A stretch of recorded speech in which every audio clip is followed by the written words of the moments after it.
In a world filled with the vertically challenged, one green alien embarks on a mission to prove he has what it takes to conquer the universe for his people.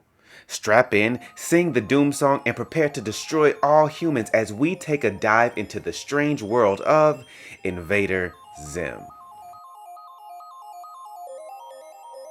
I gotta sing the doom song now.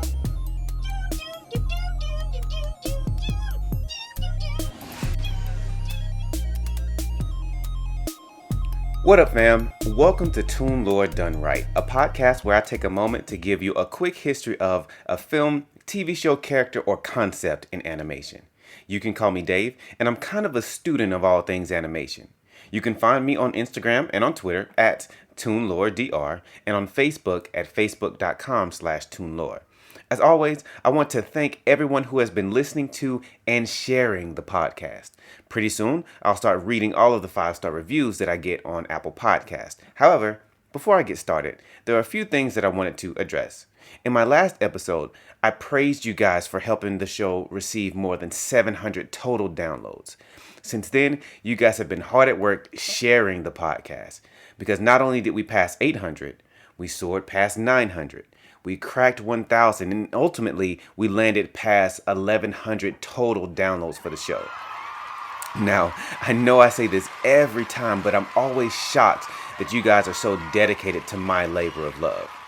Lastly, in my Avatar episode, I mentioned Dragon Ball as one of the top 3 anime that I'd like to tackle on the show. And I just want to clear that up just a little bit. I'm a huge fan of anime in general, and there's way more than 3 anime that I love. But there are only 3 that occupy the same space as Avatar as my top tier favorites. Those shows being Dragon Ball, Yu Yu Hakusho, and One Piece. Of course, I could go on for days naming some of my favorites like Cowboy Bebop, Death Note, Samurai Champloo, and Gurren Lagann. But again, if I named off every anime, the show would be way too long. So, with that being said, let's jump straight into it.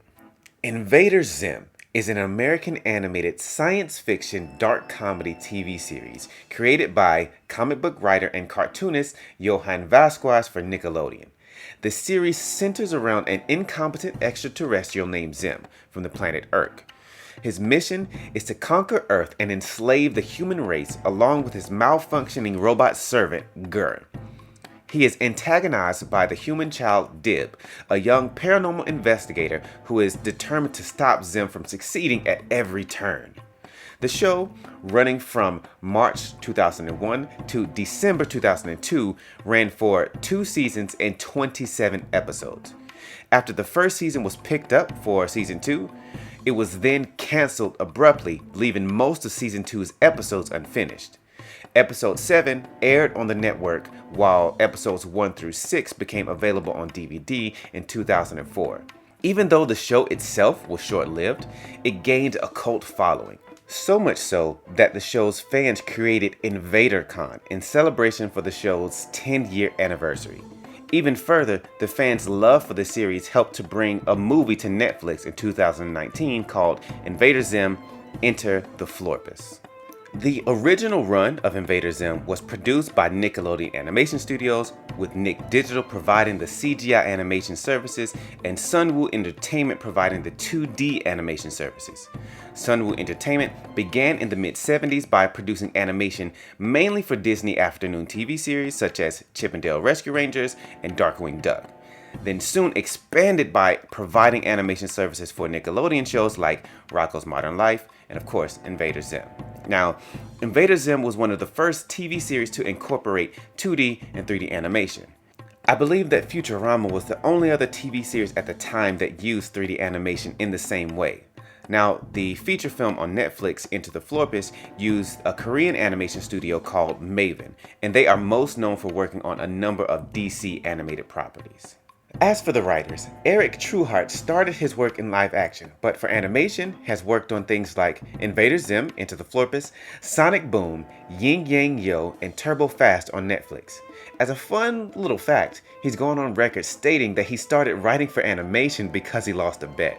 Now, speaking of fun facts, in a behind-the-scenes video, he confirmed that if Invader Zim, the TV show, had gone on for 3 to 4 seasons, Dib would have gone on a quest to find out why his life sucks so bad. He would then find out that he was not born, but created by his scientist father. Another major writer for the show, Danielle Cohen, has worked on shows like Star vs. the Forces of Evil, The Replacements, and also Yin Yang Yo. Zim was her first animated writing gig. Moving on to music for a bit, Kevin Manti, the composer, received an Annie Award nomination for his work on Invader Zim.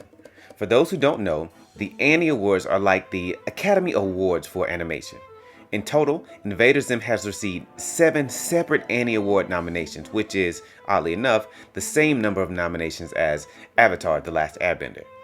Fun fact, Max and Dave Fleischer were the first to be honored for the Annie Awards for bringing characters like Betty Boop to the animated screen and inventing the technique of rotoscope. Anywho, in addition to working on Invader Zim, Manti has worked on TV shows like The Ultimate Spider-Man, Shaolin Showdown, Robot Chicken, Buffy the Vampire Slayer, Ben 10, and Johnny Test. And the movies that he's worked on have been movies like Terminator 3, Spy Kids, Scream 1, 2, and 3, Deep Impact, and Batman: The Gotham Knight. A lot of these are shows and movies that I remember from my past. And now I want to give you some of my thoughts on Zim when it first came out.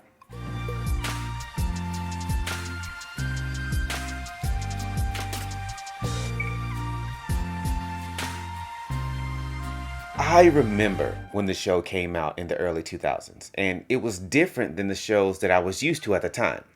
Invader Zim came along at a time when Nickelodeon really seemed to be taking risks with the shows that they wanted to show. The vibe I got from Invader Zim reminded me of I, Real Monsters, along with Ren and Stimpy. But to highlight the range of shows that premiered around the same time, we have Rocket Power, As Told by Ginger, Kablam, Action League Now, shout out to everyone who got my Action League Now trivia from the last episode, The Wild Thornberrys, Doug, before it was acquired by Disney, Rocko's Modern Life, Hey Arnold, and the list could honestly go on. Invader Zim was one of those shows, along with Ren and Stimpy, that my parents did not want me to watch, and honestly, for pretty good reason.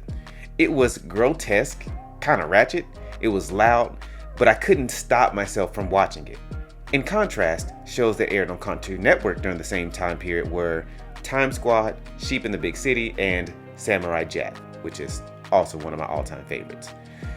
I remember seeing in Invader Zim a combination of 2D and 3D animation and being wowed by it. At the time, I didn't really know the ins and outs of what 2D and 3D animation was. I just knew that it looked pretty cool and it was different than most other shows that I had seen at the time. The only other show that I could think of that had a 3D spaceship like this was Futurama. So when reminiscing on my time with Zim, I can't say that the show was ever my all-time favorite, but it did leave a lasting impression on me. In many ways, Zim was a product of its time. As I mentioned before, this was a time for the networks to really take some risks, and by doing so, they were able to make some major hits, but they were also able to make some shows like Rocko, Action League, and Ginger that have a lasting effect on a small group of people that truly love them, but don't necessarily reach the mass market. Zim and Rocko are perfect examples of this. They both skewed more adult for their audience and were criminally short-lived. Then, as the fans grew up and continued to campaign for these shows, they were both given feature-length films on Netflix. For Invader Zim, we got Enter the Florpus, which is, in my opinion, a great return to form for the series. By getting the original creators to come back on board, the movie was able to keep the same soul. This movie makes it feel like, honestly, the show never left. There's even an action sequence towards the end of the movie that got me super hyped. As a huge Dragon Ball fan, as you guys already know, I was quite impressed with the final battle sequence with Dib's dad, Professor Membrane.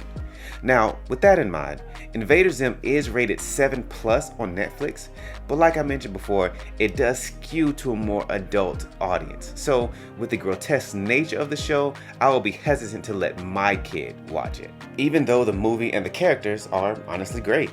To dive into the characters, we will start with the title man himself, Zim. Voiced by Richard Horvitz, known for his work on Psychonauts, Destroy All Humans 1 and 2, Angry Beavers, Ben 10, Skylanders the series as Chaos, and my personal favorite, Mighty Morphin Power Rangers as Alpha 5. Ay, ay, ay, ay, ay, ay, ay. Zim is an alien of the Urkin race and a former Urkin invader. I say former invader because his selfish and short-sighted actions usually lead to disaster. In his last act as an invader, he was successful in devastating an entire city for the Urkin Empire. However, it turns out that the destruction he led was carried out on his own people and not the enemy. The leaders of the Urkin Empire, known as the Almighty Tallest, sent him on an impossible mission to Earth in an attempt to banish and get rid of him. When sending their invaders on missions, the Tallest will give each invader a robot companion and death machine called SIRS, which stands for Standard Issue Information Retrieval Units. However, for Zim, they gave him a defective model called a GUR. The G doesn't really stand for anything. Grr, reporting for duty. Grr? What does the G stand for? I don't know. Voiced by Ricky Simmons, known for his work on Jackie Chan Adventures, GUR is insane, hyperactive, and is a terrible assistant to Zim, but ultimately becomes the closest thing Zim has to a friend or even family. GUR's antics make him my favorite character of the show, and he occupies the spot as the show's deuteragonist. Deuteragonist. In literature, the deuteragonist, or secondary main character, is the second most important character, after the protagonist, and before the third most important character, the tritagonist. The deuteragonist may switch between supporting and opposing the protagonist depending on the deuteragonist's own conflict for the plot. Moving on to the hero-ish, we have Dib Membrane. He is the main heroic antagonist to the show and occupies the spot as the show's tritagonist. Voiced by Andy Berman, known for his work as Dennis from Jamie Foxx Show and Chuck Coleman from The Wonder Years, and as a director and producer on TV shows like Psych. He is the older brother of Gas and son of Professor Membrane. He is a self-proclaimed defender of Earth and often foils Zim's plots. However, despite Zim being green and having antennae, no one takes Dib seriously. He is unpopular in his home life and in his school life, and because of his obsession with the paranormal, he is often dismissed as insane. Gaz, his younger sister, shares the tritagonist spot for the show. Gaz is unfortunately the only female lead of the show. Voiced by Melissa Fahn, she has worked on shows like Baruto, Digimon, Fooly Cooly, and on Cowboy Bebop as Ed. Let it be known that from this day until the end of the day, vengeance will be mine. Dib, you will not know the meaning of peace, for I shall rain misery down upon your pizza-stealing heart! Gaz is known for her violent and antisocial personality and doesn't really care for people, at least not nearly as much as she cares for pizza and video games. She is incredibly strong and extremely tough emotionally. Next up, we have Professor Membrane, which is Gaz and Dib's father. Voiced by Roger Burpess, known for his role as Squidward from SpongeBob SquarePants and Dr. Light from the Teen Titans, he is a genius and is one of the most famous and important people on the planet. He is often on call and rarely is able to supervise his kids, so he created a floating monitor to speak with them. The major downside is that it often spews out pre-recorded messages that are out of date. Despite being largely absent, he does in fact love his kids a lot. He just loves them in his own way that us non-geniuses can't comprehend. Lastly on our character list, we have the almighty tallest Red and Purple. Red is voiced by Wally Wingert, known for his role as Oscar on Hey Arnold and the Riddler from the Batman Arkham series. And Purple, voiced by Kevin McDonald, known for his role as Pleakley from Lilo and Stitch and Pastor Dave from That 70s Show.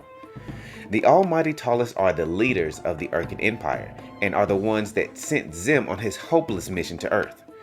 As their names suggest, they are the tallest known Urkins alive, and they essentially have absolute power over the Urkin race. The Urkin Empire has a hierarchy that exalts people based on their height. This leaves the shortest among them to be looked down upon both literally and figuratively. While they have successfully run an empire to near universal domination, the tallest are quite childish.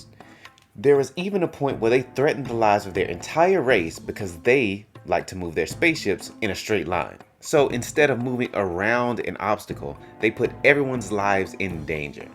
Now, with that business being done, let's go to the hook shot.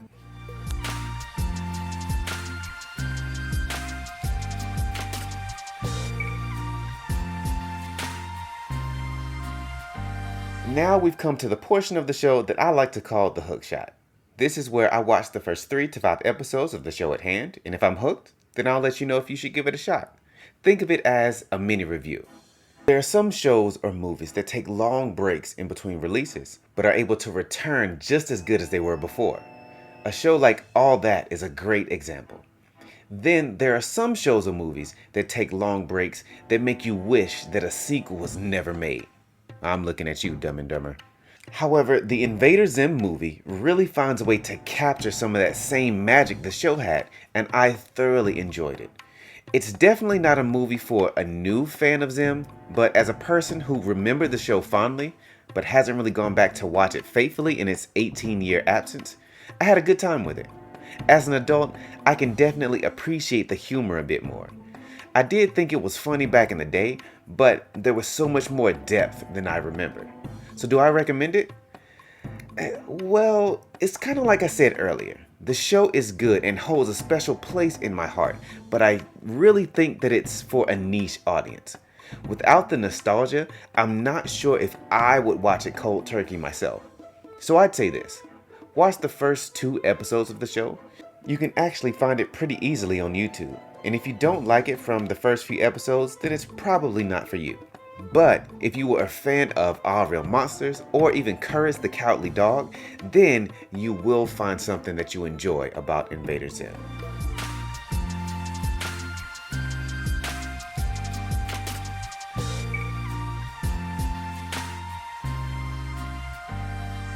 Now before I let you go, I want to take you to the part of the show I like to call Blacklight.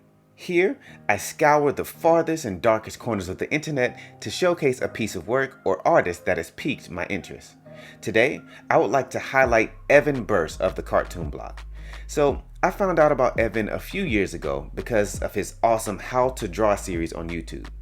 He has been a professional animator for over a decade and has worked on shows like Batman the Brave and the Bold, The Black Panther, and the original Teen Titans.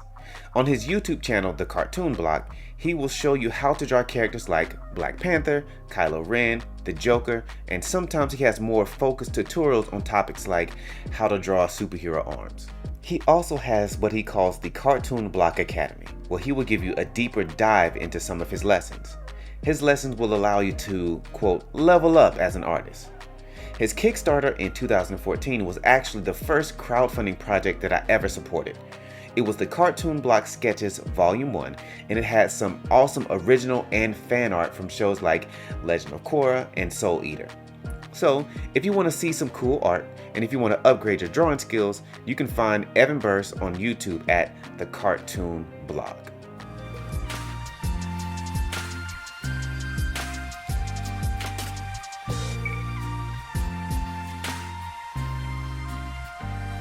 Now, moving on to the trivia. As always, the trivia will consist of one question that directly relates to the episode and one unrelated fan question.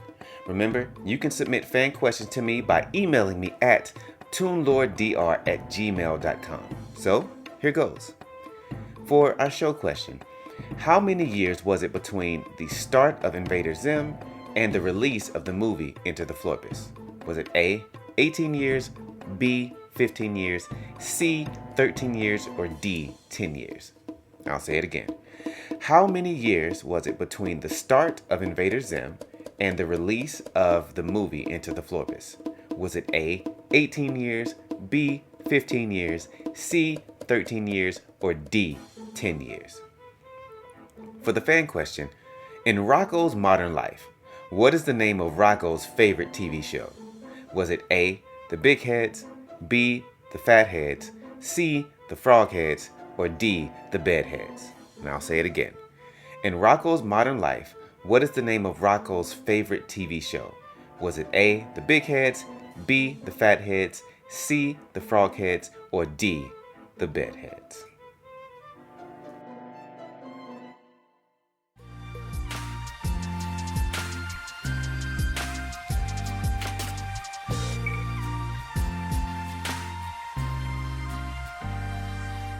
This has been Toon Lore Done Right. And don't forget to like, share, review, comment, and subscribe. You guys have been doing an amazing job of sharing the show, so now we just need to get our reviews up. If you do a review, then I can shout you out on the pod. If you would like to submit a trivia question, please send me an email to toonloredr@gmail.com with the subject line TLDR Trivia. Please give a multiple choice question and note the correct answer. Also, feel free to leave your Twitter or Instagram handles in your message. You can make suggestions on future episodes by joining the Facebook page at facebook.com/toonlore, or you can start a dialogue with me by following me on Instagram and on Twitter at toonloredr.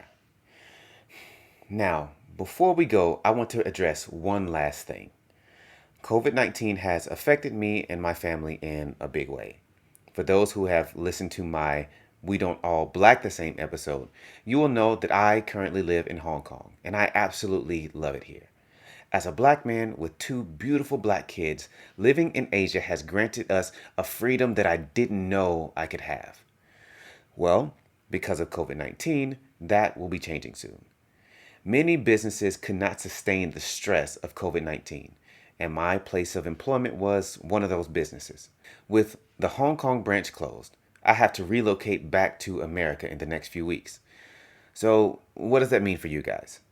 It means that after the release of my next episode, I will take a short break, likely for the month of October. I will still be active on social media, but transitioning my family will need to take all of my focus. I appreciate your patience with me and your support. I honestly couldn't ask for better listeners. So, until the next time I can give you the TLDR on a film, TV show, character, or concept in animation, it's been real.